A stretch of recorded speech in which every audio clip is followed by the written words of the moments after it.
Welcome to my channel. இன்னைக்கு நான் nuts எல்லாம் வச்சுட்டு ஒரு கொழக்கட்டை தான் செய்ய போறேன். பூரணமும் தேங்காவும் பூரணமும் வச்சுட்டு உள்ள கொழக்கட்டை ஏற்கனவே நான் அப்லோட் பண்ணியிருக்கேன். வேணும்னா போய் பாருங்க. இப்ப வாங்க இது எப்படி செய்யறதுன்னு பார்க்கலாம். நான் ஒரு மிக்சி ஜார் எடுத்திருக்கேன். அதுல பொட்டுக்கடலை, இதெல்லாம் நம்மளோட தேவையான அளவு நம்ம இஷ்டம்தான், அளவு இல்ல. பொட்டுக்கடலை சேர்த்திருக்கேன். இது வேர்க்கடலை எடுத்து வச்சிருக்கேன். இது உப்பு போட்டு வறுத்த வேர்க்கடலை தான்,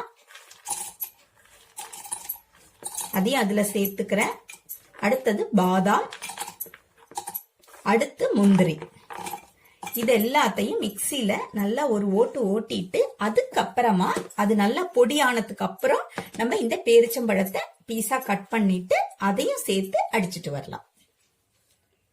நான் நல்லா நைஸா பொடி பண்ணிட்டேன். அதுல இந்த கப்பால ஒரு கப்பு தேங்காய் எடுத்திருக்கேன். அதையும் நான் இதுல சேர்த்துக்கிறேன். அரை கப்பு நான் வெல்லம் பொடி பண்ணி எடுத்து வச்சிருக்கேன். ஒரு கப்பு தேங்காய்க்கு அரை கப்பு வெல்லம், அந்த கணக்குல தான் நான் எடுத்திருக்கேன். இப்போ பேரிச்சம்பழத்தையும் நான் எடுத்து வச்சிருக்கேன். அது தேவையான அளவு. இதுலயும் ஸ்வீட் இருக்குங்கிறதுனாலதான் நான் வெல்லம் தேங்காவோட கணக்குக்கு எடுத்திருக்கேன். நீங்க பார்த்து சேர்த்துக்கோங்க. இதையும் பஸ் போட்டுட்டு நல்லா அரைச்சிட்டு வந்துடலாம். நான் நல்லா அரைச்சிட்டு வந்துட்டேன். இப்ப நான் இதை ஒரு பவுலுக்கு மாத்திருக்கேன். இப்ப வாங்க பூர்ணம் ரெடி பண்ணிக்கலாம். கேஸ ஆன் பண்ணிருக்கேன். இதுல ஒரே ஒரு ஸ்பூன் மட்டும் நான் நெய் விட்டுக்கிறேன்.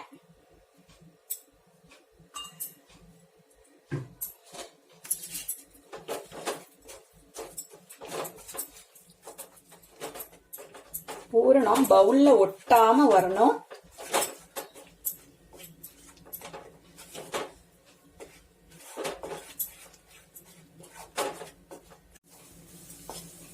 நம்ம பூரணம் ரெடி ஆயிடுச்சு. இப்படி ஒட்டாம வந்துருச்சு பாருங்க. நான் கேஸ ஆஃப் பண்ணிக்கிறேன். இதை இப்ப நம்ம ஆற வச்சிடலாம். நான் ஒரு தட்டுல போட்டுக்கிறேன். இது நல்லா ஆறிட்டு இருக்கட்டும். ஆறினோன்னு நம்ம தேவையான அளவு உருண்டைய உருட்டி வச்சுக்கலாம். நான் கொழக்கட்டை மேல் மாவுக்கு ஒரு கப்பு நான் அரிசி மாவு எடுத்திருக்கேன். இது வெறும் வரட்ட அரிசி மாவு தான், நம்ம பத்திரிக்கைலாம் எடுக்கிறது. அதை லைட்டா ஒண்ணு வறுத்துட்டு எடுத்து வச்சிருக்கேன். இப்ப வாங்க மாவு கிளறிக்கலாம். நான் ஒரு கப்பு மாவுக்கு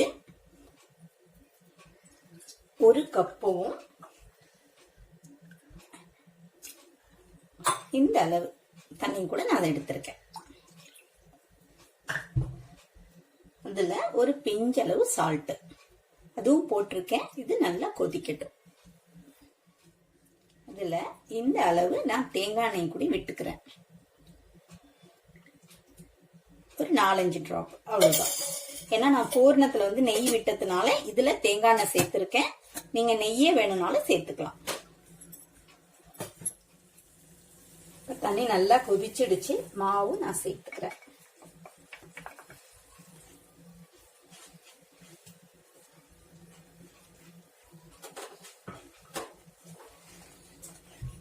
ஒவ்வொரு மாவு ஒவ்வொரு அளவு தண்ணி இழுக்கும். அதனாலதான் நான் கரெக்டா என்னால சொல்ல முடியல தண்ணியோட அளவு.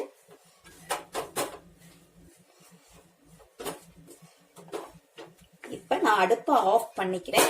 ஆஃப் பண்ணிட்டு உடனே மூடி வச்சிடலாம். ஒரு 5 நிமிஷம் ஆனதுக்கு அப்புறம் நம்ம எடுக்கலாம். நம்ம பூரணம் இப்போ நல்லா ஆறிடுச்சு. அதுல இருந்து நமக்கு எவ்வளவு அளவு வேணுமோ அந்த அளவுக்கு எனக்கு இந்த சைஸுக்கு நான் எல்லாத்தையும் உருட்டி போட்டுக்கிறேன். பூரணம் எல்லாம் நான் உருட்டி வச்சுட்டேன். இப்ப மாவு பிசைஞ்சுக்கலாம். நான் அந்த தட்டுல மாவு போட்டுட்டு நல்லா பிசைஞ்சுக்கலாம். இது நம்ம பத்திரி எல்லாம் செய்யற மாதிரியே தான். அந்த சூடோட இருக்கும் போதே நம்ம நல்லா பிசைஞ்சுக்கணும்.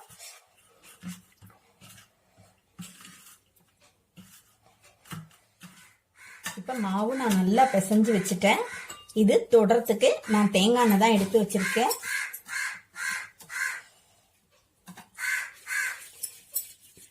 நான் அச்சுல செய்யறது கிடையாது, கையில தான் செய்வேன். இந்த மாதிரி கிண்ண மாதிரி செஞ்சு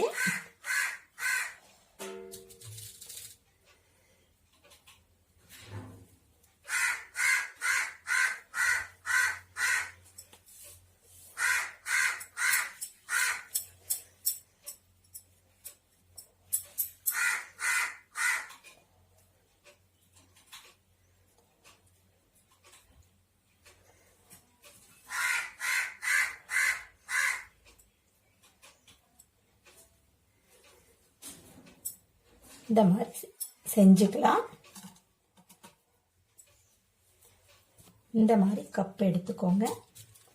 எடுத்துட்டு பூரணத்தை உள்ள வச்சு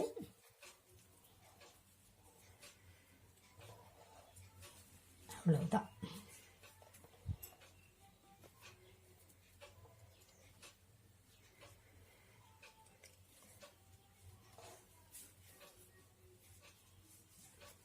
இதே மாதிரி நம்ம எல்லாத்தையும் செஞ்சுக்கலாம். இப்ப நான் எல்லா கொழுக்கட்டையும் ரெடி பண்ணிட்டேன். இப்ப இதை ஆவியில வேக வச்சுக்கலாம். இப்ப நான் கடாயில ஒரு இட்லி கடாயில தண்ணி விட்டுட்டு பிளேட் வச்சிருக்கேன். அதுக்கு மேல நம்மளோட கொழுக்கட்டையை வச்சுக்கலாம். கரெக்டா ஒரு 7 இல்லைன்னா 8 நிமிஷம் தான் வெந்துரும். வெந்தோன்னு பார்க்கலாம். கரெக்டா 8 நிமிஷம் ஆயிடுச்சு. நான் கேஸ் ஆஃப் பண்ணிக்கிறேன். அவ்வளவுதான், நம்ம கொழுக்கட்டை ரெடி ஆயிடுச்சு. நட்ஸ் கொழுக்கட்டை ரெடி ஆயிடுச்சு. என்னோட சேனல் உங்களுக்கு பிடிச்சிருந்ததுன்னா சப்ஸ்கிரைப் பண்ணிக்கோங்க. கூடவே இருக்கிற பெல் பட்டனும் கிளிக் பண்ணிக்கோங்க. அடுத்த வீடியோல பார்க்கலாம். பாய்.